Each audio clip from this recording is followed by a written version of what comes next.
Hi there and welcome to day 2 of my Scott Antique Market haul. This was from Friday and Saturday. So in my previous video, I kind of explained to you how Scott works, and I will put it up on the screen again for you to see right here.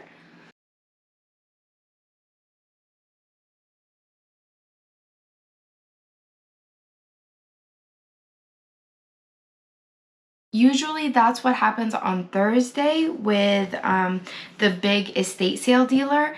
And then Friday, what he does is he'll sell everything else that's left to one of the large antique dealers. Usually they come from out of state. And so by the time I got there on Friday, he had already sold the tables out to one of the antique dealers. And so what you're gonna see me show you today, I actually bought from that dealer instead of the main estate sale guy. But same deal, I just put a pile together. He gave me a bundle price and I paid it and packed my stuff and came. So this is what I got from Friday. I want to start off with these. These are the first things that I saw on the table and I immediately grabbed them. So I've been selling a lot of cross stitch and crewel sewn pieces. Anything that's floral or anything that's birds or anything that's Western is going on Facebook Market very quickly for me. So when I saw these sewn, it looks like it's on silk, and there is like a little signature down here also sewn in. It's 2 of them. I kind of like this one better with the house on the lake. I feel like they're kind of like a continuation of each other. So I really liked the shininess of the silk, and like I said, they do have that, they both have a signature. So this one is on this end, on this side, and this one is on this side, a little bit larger. And they are 2 different signatures, even though the style and the coloring and everything is exactly the same. So I haven't Google searched these.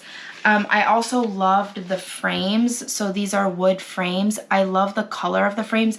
Usually when I buy pieces like this, especially older pieces like this, I don't like the frames. Like either the frames don't match, or they're a horrible color, or they're too thick for the piece. But I even like the frames of these. So I'm gonna look them up, and to be honest with you, if they're really not worth as much as I think they're worth, they might just go up on my gallery wall that you see right here. So we'll see, and I'll keep you guys updated on that search. This piece is by an artist called Cleo Tassundre, and they do these, it says on the back, use as a coaster, trivet, or wall decor. So I'll just show you that back here.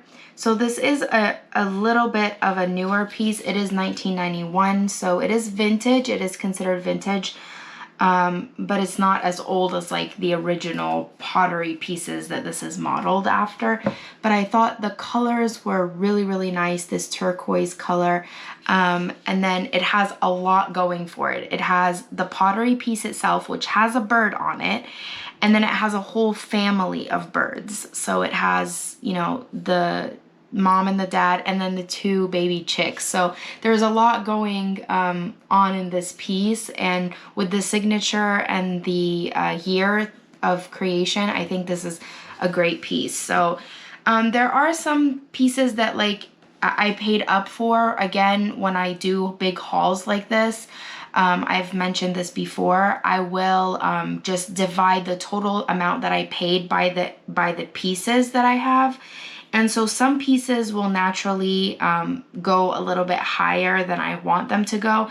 But for example, a piece like this, it's just right up my alley and right up my niche. And so I'm more than happy to bring a piece like that to my eBay store. This next piece was just very striking from afar. It's Portugal. Again, it's a little bit more contemporary, probably the 90s. It is signed on the back, and it does have that stamp that shows that it can be put in the dishwasher, which I wouldn't. But I feel like this is more of a decorative piece, but you can certainly use it as a serving tray. The colors are just fantastic, and you can see the sgraffito, which sgraffito is just when they dig into the, or carve into the clay and then fill it out with paint. So at first glance, I thought this was Italy, but then when I saw the red clay, I was like, no, that's Portugal. So, that's a really great piece, and it's a great size. It's not too big, great for shipping, but it's not too small. So it would be a nice statement piece up on a wall, or to serve some hors d'oeuvres on it or something. These next two pieces I got for myself. I know they're a little silly, but I collect these wooden guys. They just are full of character. The hats are always, if the guy's wearing a hat, they're almost 100% always broken, which is in the case of this guy, but I don't really mind. This guy is definitely Spanish. He could have been holding a sword or a staff or something, but that's missing. So this guy is definitely Spanish. This one could be Spanish or Italian. I'm leaning more towards Spanish just because of the color of the wood. But they're just so full of character. Like, you feel like they're really gonna like start speaking or something. So I have a collection of these wooden men, and so I just pick these up to add to my collection. This also, I feel like I'm going to pick the ones that I can use and then resell the other ones. These are either French or English. They're little glass beads, and I'm not a fan of real flowers in vintage vases. First of all, they don't last that long. Second of all, I have to keep changing them out. Third of all, with all the water and everything, it can damage the piece. So I really, really like collecting these bead flowers. Some are more vintage than others, but I don't think these are really that reproduced right now. And even if they are, you wouldn't see them in this kind of setting, like in a teacup or something like that. So I like to pick these up to decorate my own vintage pottery, because it just gives it something sticking out of it, and it itself is vintage, and I love the colors. So after this video, actually, I can show you some of my other ones that I have decorated in some of my pottery pieces. But yeah, so I just picked that up for my vintage bead flower stash. These next ones, I kept going back and forth because I knew it was the last day, and everything that was left was just, you know, what people didn't want. And I have so many small plates and trivets and trinkets that I'm trying to get rid of, but I just kept coming back to them. So they're Crown, Staffordshire, England, and it says established in 1801. So these are obviously not from 1801, but this particular company, Crown Company, was established in 1801, and they are England. It is transferware, they're not hand painted, but just they're nice pieces. They can either go on a wall, they can be used next to a sink to throw your rings in them, or next to a, on a bedside table. And so the fact that there is a pair of them and they're different, and you can either, again, decorate with them together or put them in two separate places so you can use them as little trinket dishes, I felt like would be very attractive to a buyer. So they should definitely go for more than what I paid for them. And for some reason, there are some pieces I just can't leave. So those were ones I kept putting on the table and picking them up and putting them on the table, picking them up. So I was like, fine, I'll just take it. This next piece was another one of those pieces where I just like picked up and grabbed and put it in my pile really fast. I thought it was going to be France or Bavaria, and to my surprise, it was Italy. It's very dirty. It needs to be washed. As you can see, there's like some splotching and staining, and right here too, which I wouldn't scrub this because this is very delicately, very intricately hand painted, gorgeous, gorgeous detail. Like the shading, and you really feel like she's gonna turn and just speak to you. So what I would do is I would just run some hot water on this and just let everything loosen up, and then just wipe it very gently with a cloth. So I would not scrub this at all. Another thing that surprised me, so not only is it Italy, it also has a maker and a company. So again, I haven't looked any of this stuff up, but I can definitely keep you guys in the loop on what I find. But this should be a good one. And again, if it's not good, it'll go up on my mini plate gallery wall. I have a lot of collections and I have a lot of gallery walls. I would love to share them with you one day. But there's always a place for things if they're not as valuable as I thought they were, and it's just good that I have them, and then I can decide if I'm going to resell them or keep them for myself. For those of you who are collectors, you'll be able to recognize this as Roosevelt. I started off by falling in love with Roosevelt, in my very, very beginnings of reselling. There was just something about it before I even knew what it was. I was like, this is such a unique, form of pottery, and you can spot it from a mile away. You usually see them in that bisque, unglazed pottery, or the very thin glaze. But you don't really see them in this high glossy glaze. So if you are a Roosevelt collector, please let me know, is this a newer collection or an older collection, or was it simultaneously with some of the older pieces, simultaneously made with the older pieces? Please let me know. I loved the coloring. There was quite a few pieces of Roosevelt there, but so what I was gonna say in the beginning was I really did fall in love with the pottery, but then just as I got into antiquing for resale, I just started finding it everywhere. It's become very competitive with their pricing. Either it's the really good pieces are very high for resale, or if it is a good price, it's damaged or it's a reproduction. So that's another thing about Roosevelt. It's reproduced like crazy. And so to just keep myself out of trouble, I felt like I should just admire it from afar and not really get my hands into it.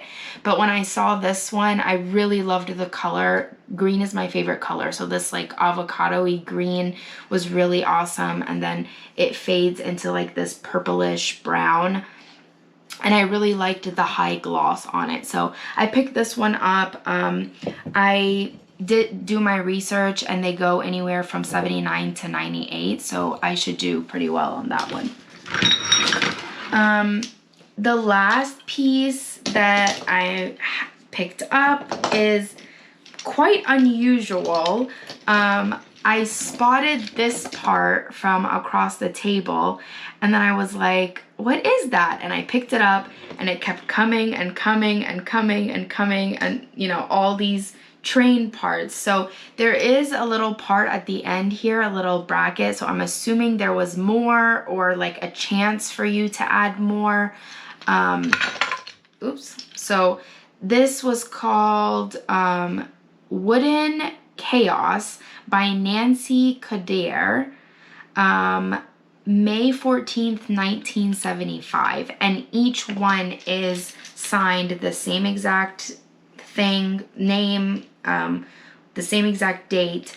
And I just loved how each one was different. So this one is Show Pony, and it has a little horse painted on this side. And then this side says lions. And this one says elephants. And it has a little elephant painted on it. So I thought those were just super, super cool. Like you could either, and the wheels do turn, so you can actually like roll it. I thought it was just really cool. Somebody could either gift it to a little kid to actually play with it, or it could be displayed on a bookcase or in an office or something. I thought they were really, really cool. So I thought at first they were made in India, but I don't think that name is from Indian origin. So, but anyways, that's the smalls that I got on Thursday. I'm gonna take you into the next room to see the big ticket item that I got.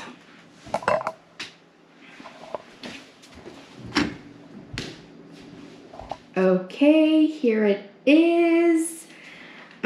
Excuse the mess. Like I said in my previous videos, I do live here. My stuff is everywhere in this room. This is my inventory room. So this is actually a leather elephant. So it's completely made in leather. The eyes are glass. And the body is made out of a wood frame, and it's stuffed with different materials, but it's a wood frame with leather covering it. It is missing its tusks, but the tusks were originally made out of plastic. So I'm gonna try to have them made, or I'm gonna figure out how I can make it myself. What I want to do with this elephant is I definitely want to clean it up. So it does have some spots where it needs to be cleaned up. There are no missing parts other than the tusks. The tail is not broken. None of the legs are broken, but it definitely needs a good clean.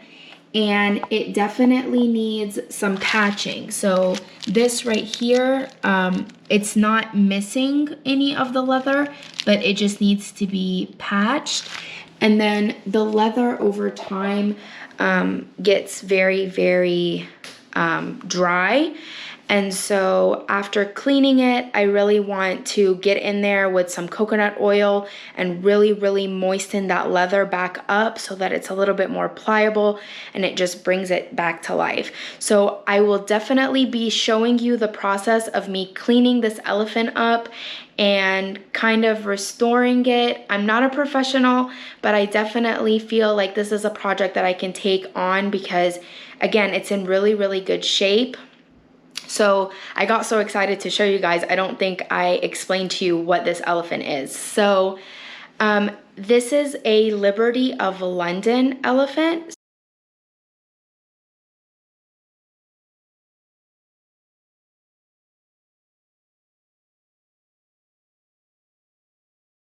Big department store, but it's a luxury department store. They used to make these leather animals in all different sizes, and what people used to do is gift them to children at their birth or for their birthdays. So there are very small ones, like 12-inch sizes all the way up to these larger sizes. And these larger sizes you would get for like a baby's nursery or something. So when you're talking about Liberty of London leather animals, and I say animals because they didn't only do elephants, they did giraffes, they did rhinoceroses, they did all kinds of safari animals. But when you're talking about these animals, you're looking for production from the 1920s and 30s, and then also productions from the 1970s to 80s. So this one is the later one from 1970s, but the value of them are still just as high as the older ones from the 1920s. And the reason for that is the ones from the older days are not in as good condition. And if you do get them in good condition, people don't want to let go of them. So the 1970 and 80s ones are just as desirable. I picked this one up for $200, and they can go anywhere from $1,800 to $3,800. So I could not pass this up. I saw him on Thursday, but I knew if I waited up until Saturday, I would get a really good deal. So I went back and I made the deal for $200. I'm very happy with him. Again, I'm going to do a video of me restoring him and just bringing him back to life. And then he's probably going to live in my house for a little bit until I can find a buyer online that will appreciate it as much as I do. But I'm definitely going to keep him in my possession for a little bit. So that's everything that I got at Scott.